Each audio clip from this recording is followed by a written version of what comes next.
ನನ್ನ ಹೆಸರು ಲಲಿತಾ ಅಂತ. ನನ್ನ ಮಗು ಬಾಣ್ತಿ ಸ್ನಾನ ಮಾಡಿಸೋದು. ಅಮ್ಮ, ನೀವು ಮಗು ಬಾಣ್ತಿನ 1 ತಿಂಗಳು ಮಗು ಬಾಣ್ತಿಗೆ ಯಾವ ರೀತಿ ಸ್ನಾನ ಮಾಡಿಸ್ತೀರಾ, ಅದಕ್ಕೆ ಏನೇನು ಬಾಣ್ತಿಯವರಿಗೆ ಯಾವ ಆಹಾರ ಕೊಡ್ತೀರಾ, ಅದ್ರ ಬಗ್ಗೆ ಇನ್ಫಾರ್ಮೇಷನ್ ಕೊಡಿ. ನಾವು ಮಗು ಬಾಣ್ತಿಗೆ ಸ್ನಾನ ಮಾಡಿಸೋದು ಅಂದರೆ ಎಣ್ಣೆ ನಾವು ಕೊಬ್ಬರಿ ಎಣ್ಣೆ ಹಾಕೋದು. ಹರಳೆಣ್ಣೆ ಹಾಕಿದ್ರು ಇನ್ನು ಮಗುಗೆ ಒಳ್ಳೇದು, ಅದು ಗಟ್ಟಿ ಬರುತ್ತೆ ಮಗುಗೆ ಬಾಣ್ತಿಗೆ. ಹರಳೆಣ್ಣೆ ಹಾಕಿದ್ರೆ ಮಗುಗೆ ಮೂಳೆ ಸ್ಟ್ರಾಂಗ್ ಆಗುತ್ತೆ. ಆಮೇಲೆ ನಾವು ಅದು ಎಣ್ಣೆ ಹಚ್ಚಂದ್ರೆ ನಾವು ಸೋಪು ಗಿಪ್ಪೇನು ಹಾಕಲ್ಲ. ನಾವು ಕಡಲೆ ಹಿಟ್ಟು, ಹಾಲಿನ ಕೆನೆ, ಅರಿಶಿನ ಹಾಕಿ 3 ಕಳಿಸ್ಕೊಂಡು ನಮ್ಗೆ ಎಷ್ಟು ಆದ ಬೇಕೋ ಕಳಿಸ್ಕೊಂಡು ಮಗುಗೆ ಅಷ್ಟು ಹಾಕ್ತೀವಿ. ಇಷ್ಟ ಹಾಕೋದ್ರಿಂದ ಮಗುಗೇನು ತ್ವಚೆಗೆ ಏನಾಗುತ್ತೆ? ಚರ್ಮ ಬರ್ತದೆ, ಮಗು ಚೆನ್ನಾಗಿ ಕಲರ್ ಬರುತ್ತೆ, ಶೈನಿಂಗ್ ಬರುತ್ತೆ ಮಗು. ಆಮೇಲೆ ಬಾಣ್ತಿಗೂ ಅಷ್ಟೇ, ನಾವು ಬಾಣ್ತಿಗೂ ಕಡಲೆ ಹಿಟ್ಟೇನೆ ಹಾಲು ಹಾಕಿ ಕಡಲೆ ಹಿಟ್ಟೆ ಕಳಿಸೋದು. ಬಾಣ್ತಿಗೂ ಶೈನಿಂಗ್ ಬರುತ್ತೆ, ಒಳ್ಳೆಯದು ಬಾಣ್ತಿಗೂ. ಈಗ ಬಾಣ್ತಿಗೆ 1 ತಿಂಗಳು ಬಾಣ್ತಿಗೆ ಏನೇನು ಆಹಾರ ಕೊಡ್ಬೋದು? ಅದು ಆಹಾರ ಅಂದ್ರೆ ನಾವು ಗಂಡು ಮಗು ಆದ್ರೆ ಯಾವ ರೀತಿ ಕೊಡ್ಬೇಕು, ಹೆಣ್ಮಗು ಆದ್ರೆ ಯಾವ ರೀತಿ ಕೊಡ್ಬೇಕು? ಏನಿಲ್ಲ, ಗಂಡು ಮಗು ಹೆಣ್ಮಗು ಅಂತ ಏನಿಲ್ಲ, ಎಲ್ಲ ಸರಿ ಸಮಾನೆ. ಅಂದ್ರೆ ಸ್ವಲ್ಪ ಕಟ್ನೀಟಾಗಿರ್ಬೇಕು. ಅಂದ್ರೆ ಒಂದ್ ದಿವಸ ಬ್ರೆಡ್, ಒಂದ್ ದಿವಸ ಗಂಜಿ, ಇನ್ನೊಂದ್ ದಿವಸ ಅದೇ ಅವ್ರು ಇಡ್ಲಿ ದೋಸೆ ಆ ತರ. ಗಂಡು ಮಗು ಆದ್ರೆ ಸ್ವಲ್ಪ ಅರ್ಗಿಸ್ಕೊಳಲ್ಲ, ಅದರಿಂದ ನಾವು ಒಂದು ಇಡ್ಲಿನ ಅರ್ಧ ಇಡ್ಲಿ ತಿನ್ಬೇಕು. ಹೆಣ್ಣು ಮಗು ಆದ್ರೆ ಬೇಕಾದ್ರೆ ಏನ್ ತಿಂದ್ರು ಅರ್ಗಿಸ್ಕೊಳುತ್ತೆ. ಗಂಡು ಮಗು ಸ್ವಲ್ಪ ತಿನ್ನುವಾಗ ಚಪಾತಿ ಆಗ್ಲಿ ಇಡ್ಲಿ ಆಗ್ಲಿ ಏನ್ ತಿಂದ್ರು ಸ್ಟಾರ್ಟಿಂಗ್ ಇಂದ ಸ್ವಲ್ಪ ಹಿಡಿತವಾಗಿ ತಿನ್ಬೇಕು. ಈಗ ಫಸ್ಟ್ ದಿನ ಡೆಲಿವರಿ ಆಗಿರುತ್ತಲ್ಲ, ಅವಾಗ ಬಾಣ್ತಿಗೆ ಏನ್ ಕೊಡ್ತಾರೆ, ಏನ್ ತಿನ್ಬೋದು ಅವರು? ನಾವು ಆಸ್ಪತ್ರೆಯಲ್ಲಿ ಡೆಲಿವರಿ ಆದಾಗ 3 ದಿನ 4 ದಿನ ಅಲ್ಲೇ ಇಟ್ಕೋತಾರೆ. ನಾವು ಬರೀ ಬ್ರೆಡ್ ರಸ್ಕು ಮಾತ್ರ ಕೊಡ್ತೀವಿ. ಆಮೇಲೆ 3 ದಿವಸ ಆದ್ಮೇಲೆ ಬರೀ ಬೇಳೆ ಕಟ್ಟು ಕೊಡ್ತೀವಿ, ಇನ್ನೇನು ಕೊಡಲ್ಲ. ಇಷ್ಟೇ ಅನ್ನ ಆದ್ಮೇಲೆ ಹಿಡಿತವಾಗಿ ಕೊಡ್ತೀವಿ. ಬೇಳೆ ಕಟ್ಟು ಮತ್ತೆ ಸೊಪ್ಪಿನ ರಸ ಅದೆಲ್ಲ ಕೊಡ್ತೀವಿ. ಅಂದ್ರೆ ಉಪ್ಪು ಖಾರ ಎಲ್ಲ ಲಿಮಿಟ್ ಆಗಿ ಹಾಕ್ಬೇಕಾ? ಅಂದ್ರೆ ಬಾಣ್ತಿಗೆ ಬ್ಯಾಡಿಗೆ ಮೆಣಸಿನ್ಕಾಯಿ ಅಂತ ಇರುತ್ತಲ್ಲ, ಅದನ್ನ ಒಂದಿಷ್ಟೇ ಇಷ್ಟ ಹಾಕ್ಬೇಕು.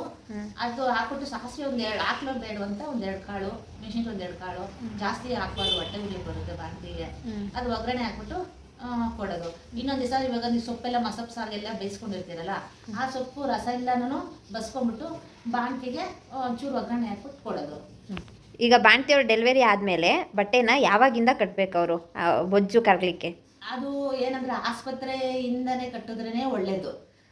ಈಗ ಒಬ್ರೊಬ್ರು ಸಿಸರಿನ್ ಆಗಿರುತ್ತೆ, ಅವ್ರಿಗೆ ಕಟ್ಬೇಡಿ ಅಂತಾರೆ ಬಟ್ಟೆನ, ಅವಾಗ ಯಾವ ರೀತಿ ಅವ್ರಿಗೆ ಕಟ್ಟಬೇಕು? ಅವಾಗ ಹೆಂಗೆ ಅಂದ್ರೆ ಅವಾಗ ಅವ್ರಿಗೆ ನಾವು ಅಲ್ಲೇನೆ ತೆಳುವಾದ ಕಾಟನ್ ಸೀರೆ ತಗೊಂಡು ಮೆತ್ತಿಗೆ ಕ್ಲೀನಾಗಿ ಹೊಟ್ಟೆ ಮೆತ್ತಿಗೆ ಎತ್ಬಿಟ್ಟು ಜಾಸ್ತಿ ಕಟ್ಟಬಾರ್ದು. ಅಷ್ಟು ಲಿಮಿಟಾಗಿ ಅವ್ರಿಗೆ ಗೊತ್ತಾಗಬೇಕು ನಮ್ಗೆ ಎಷ್ಟು ಎತ್ತಬೇಕು ಏನು, ಎಷ್ಟು ಕಟ್ಟಬೇಕು ಏನು ಅಂತ.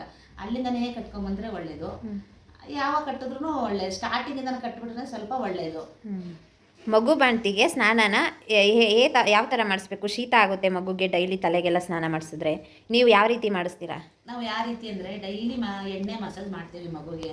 ನಾವು ಮೋಡ ಎಲ್ಲ ನೋಡ್ಕೋತೀವಿ, ಮೋಡ ಹೆಂಗೆ ಏನು ಅಂತ ಇದ್ದಾಗ ನಾವು ಅವಾಗ ಮೈ ಮಾಡಿಸ್ತೀವಿ. ಇಲ್ಲ ಬಿಸಿಲಿತ್ತು ಅಂದ್ರೆ ಅವಾಗ ಮಾಡಿಸ್ತೀವಿ, ಏನು ಆಗಲ್ಲ ಮಗುಗೆ. ಬಾಣ್ತಿಗೆ ಡೈಲಿ ಅಂದ್ರೆ ಜಾಸ್ತಿ ಹೊತ್ತು ಬಾಣ್ತಿಗೆ ಬಚ್ಚಲ ಮೈ ಕುಣಿಸಲ್ಲ, ಚೆನ್ನಾಗಿ ಮೊಟ್ಟೆ ಎಲ್ಲ ಮಸಾಜ್ ಮಾಡಿ ಹಿಂದೆ ಎಲ್ಲ ಮಸಾಜ್ ಮಾಡಿ ಬಾಣ್ತಿಗೆ ಆಮೇಲೆ ಬಿಸಿ ನೀರು ಹಾಕಿ ಸೊಂಟಕ್ಕೆ ಹೊಟ್ಟೆಗೆ ಕಾಲಿಗೆ ಎಲ್ಲ ಹಾಕಿ ಆಮೇಲೆ ಅದ ನಂತರ ಕರ್ಕೊಂಬಂದು ನಮ್ದು ಅವರು ಬಟ್ಟೆ ಕೊಡ್ತಾರೆ ಕಾಟನ್ ಸೀರೆನ, ಅದನ್ನ ಅವರು ನೋಡ್ಬೇಕು. ಅವ್ರ ಸೈಜ್ ನೋಡಿ ಮೇಲ್ ಕಟ್ಟದ ಕೆಳಗೆ ಕಟ್ಟದ ಏನು ನೋಡ್ಕೊಂಡು ಹೊಟ್ಟೆನ ನಾವು ಒಂದು ತಿಂಗಳಲ್ಲೇ ಕಟ್ಬಿಟ್ರೆ ಅವ್ರಿಗೆ ಅವಾಗೇ ಗೊತ್ತಾಗ್ಬಿಡುತ್ತೆ. ಅವ್ರು ತೂಕ ಬೇಕಾದ್ರೆ ಮುಂಚೆನೆ ಹಾಕಿಸ್ಕೊಂಡ್ರೆ ಪರವಾಗಿಲ್ಲ, ಇಲ್ಲ ಆಮೇಲೆ ಹಾಕೊಂಡ್ರೆ ಪರವಾಗಿಲ್ಲ, ಅವ್ರಿಗೆ ಗೊತ್ತಾಗ 1 ತಿಂಗಳು ಹೊಟ್ಟೆ ಕಟ್ಕೊಂಡ್ಬಿಟ್ರೆ ಒಳ್ಳೆ. ನಿಮ್ ಪ್ರಕಾರ ಎಷ್ಟು ದಿನ ಬಾಣಿತನ ಮಾಡಿಸ್ಕೋಬೇಕು? ನನ್ನ ಪ್ರಕಾರ ಇವಾಗ 5 ತಿಂಗಳವರೆಗೂ ಒಬ್ರೊಬ್ರು ಮಾಡಿಸ್ಕೋತಾರೆ, ಏನು ಪರವಾಗಿಲ್ಲ.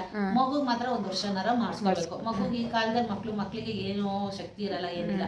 ಎಣ್ಣೆ ನೀರಿಂದನೇ ನಮಗೆ ಮಗುಗೆ ಶಕ್ತಿ ಇರೋದು.